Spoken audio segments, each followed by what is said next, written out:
పడేలా తెలుగు బిడ్డ తలెత్తుకునేలా అక్షరాస్యులందరినీ వెతికి మరి అసెంబ్లీకి పంపించి రాజకీయ పాఠాలు నేర్పినటువంటి తెలుగు సింహం అన్న నందమూరి తారక రామారావు గారు. పేద ప్రజల కోసం పుట్టినటువంటి సిద్ధాంతం, ఢిల్లీ పీఠాన్ని కుదిపినటువంటి ఒక ధర్మ పీఠం, అన్నగారి ఆలోచన రూపం మన తెలుగుదేశం అని మీ అందరికీ నేను తెలియజేస్తా ఉన్నా. అన్నగారు ఒకసారి మీరు చూస్తే విగ్రహాలు అనేది ఒకప్పుడు అభిమానంతో, ప్రేమతో ఆ వ్యక్తులు చేసినటువంటి గొప్ప ఆలోచనలను ప్రతిబింబించే విధంగా విగ్రహాలు పెట్టుకునేటువంటి సంస్కృతి మొదట్లో తయారైంది. అయితే మనకి ఎంత అభిమానం, ప్రేమ ఉన్నా కూడా, ఏ విగ్రహం పెట్టినా కూడా ప్రజలకు ఇబ్బంది జరగకూడదు, అదేవిధంగా వారి ఆశయాలు ప్రతిబింబించాలి. ఆ విధంగా ఇప్పటివరకు నేను చాలా విగ్రహాలు చూస్తూ ఉన్నాను. కానీ ఈ విగ్రహం పెట్టిన తీరు అంటే రోడ్డుకు అడ్డం లేకుండా పక్కన ఒక స్థలంలో అందరికీ కనపడే విధంగా అద్భుతంగా ఈ విగ్రహాన్ని పెంచినటువంటి హనుమంతరావు గారికి, వారి కమిటీ సభ్యులకి అందరికీ కూడా మరొకసారి నేను మనస్ఫూర్తిగా ధన్యవాదాలు తెలుపుతా ఉన్నా. ఈరోజు విగ్రహాలంటే కులాల మధ్య పోరాటం, రాజకీయ పార్టీల మధ్య పోరాటం లాగా తయారైంది. ముఖ్యంగా గుంటూరు ప్రాంతంలో ప్రతి 500-1000 గజాల మధ్యలో ఒక విగ్రహం వెలుస్తూ ఉంది. దీనికి అన్ని పార్టీలు కూడా స్వస్తి చెప్పాల్సిన సమయం ఆసన్నమైంది. ఇప్పుడే వస్తూ ఉంటే కొన్ని నడి రోడ్డులో విగ్రహాలు వెలుస్తూ ఉన్నాయి, ట్రాఫిక్ అడ్డంకి అవుతా ఉంది. నేను ఈరోజు మున్సిపల్ కమిషనర్ గారికి, మేయర్ గారికి కూడా క్లియర్గా చెప్పాం, ఏ పార్టీ వారైనా సరే దయచేసి ట్రాఫిక్కి ఇబ్బంది పడే విధంగా విగ్రహాలు పెట్టి వద్దు అని మరొకసారి తెలియజేస్తా ఉన్నా.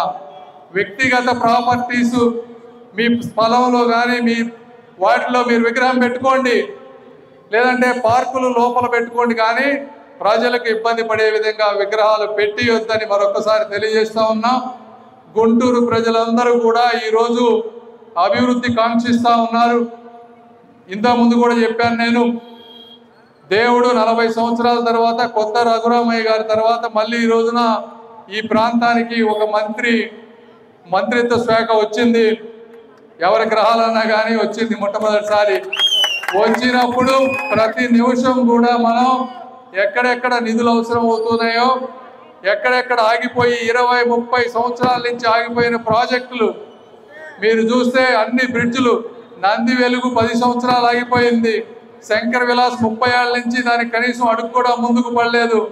ఇక్కడ నార్ల ఆడిటోరియం 1999లో శంకుస్థాపన చేసి మొండి గోడల మధ్య ఎదురు చూస్తూ ఉంది, ఎవరు దీన్ని పూర్తి చేస్తారా అని. ఈ విధంగా ఎక్కడ పట్టిన రైల్వే గేట్లు, ఇన్నర్ రింగ్ రోడ్లో ట్రావెల్ చేయాలంటే ఒక్కొక్కసారి అర్ధగంట ఆగిపోతా ఉన్నాం. శ్యామలానగర్ దగ్గర పోతే అక్కడ గేట్లు ఇబ్బంది. జీజీహెచ్కి పోతే పేషెంట్లందరినీ బయట టెస్టులకు రాస్తారు, సిటీ స్కాన్లకు బయట పంపిస్తారు, కొంతమంది డాక్టర్లు టైంకి రారు. ఎక్కడ పట్టిన శానిటేషన్ ప్రాబ్లం, కాలువల్లో నిండా అంతా కూడా ప్లాస్టిక్ చెత్త, రోడ్లన్నీ గుంతలు. ఇటువంటి సమస్యలతో మాకు గుంటూరు స్వాగతం చెప్తే ఈరోజు వచ్చిన సంవత్సరం రోజుల్లో మీరు చూస్తూ ఉన్నారు ఏ విధంగా ప్రతి బ్రిడ్జి శాంక్షన్ చేపించాం. మీకు ఆ రోజు చెప్తా ఉన్నాం, ఈ బ్రిడ్జిలన్నీ కూడా వచ్చే 3 సంవత్సరాల్లో కంప్లీట్ చేసి గుంటూరు ప్రజలకి అందిస్తామని కూడా మీ అందరికీ మేము తెలియజేస్తా ఉన్నాం. కాబట్టి ఈ విధమైనటువంటి అభివృద్ధి జరుగుతున్న ఈ రోజుల్లో అన్ని మతాలు, కులాలకు, రాజకీయ పార్టీలకు సంబంధించిన ప్రజలందరినీ మేము ఒకటే కోరుకుంటా ఉన్నాం, దయచేసి సహకరించండి. రోడ్ల మధ్య దేవాలయాలు కానీ, చర్చిలు కానీ, మసీదులు కానీ ఉంటే మీరు అందరూ కూర్చొని మీకు కావాల్సిన వేరే ప్రాంతాలకు తరలించి వాటిని రోడ్డు రవాణాలో కలపాలని మీ అందరినీ నేను కోరుకుంటా ఉన్నా. అదేవిధంగా ఏదో ఒక రోజు విగ్రహాలన్నీ కూడా రోడ్డుకి ఎక్కడైతే అడ్డంగా ఉన్నాయో వాటన్నింటినీ తొలగించాలి. ఏదో ఇవాళ కాకపోతే రేపైనా కొత్త వాటికి పర్మిషన్ ఇవ్వద్దు. ఎవరైనా పర్మిషన్ ఇచ్చినా కూడా ప్రజలు కూడా మా ప్రభుత్వాన్ని కూడా క్వశ్చన్ చేయండి అని కూడా మీ అందరికీ నేను తెలియజేస్తా ఉన్నా. అదేవిధంగా తెలుగుదేశం పార్టీ కార్యకర్తలు వీళ్ళందరూ కూడా అందరూ అన్నగారు తెలుగుదేశం పార్టీ పెట్టినప్పుడు ఒక సిద్ధాంతాల ప్రకారం పెట్టారు. మన కార్యకర్తలు కూడా సమాజం మెచ్చుకునే విధంగా ఉండాలి అని చెప్పారు. మనం కూడా రూల్స్ ఏదో కొంతమంది ఏంటంటే వైఎస్ఆర్సీపీ పార్టీ వచ్చినప్పుడు నేను ఈ ప్రాంతంలో క్యాంపెయిన్కి వచ్చినప్పుడు ఎట్లా పడితే అట్లా ఫ్లెక్సీలు కట్టేసేవాళ్ళు. విడుదల రజనీ గారు రోడ్డు మధ్యలో పెద్ద పెద్ద అన్ని సర్కిల్లో పెట్టారు. మేమేమో మున్సిపాలిటీకి ట్యాక్స్ కట్టి బిల్ బోర్డులు ఎక్కడ ఉన్నాయో ఆ బిల్ బోర్డులో తప్పించి ఒక్క దగ్గర కూడా ఎక్స్ట్రా వేయలేదు. ఆ విధమైన సిద్ధాంతాలు ఫాలో అయ్యాం మేము.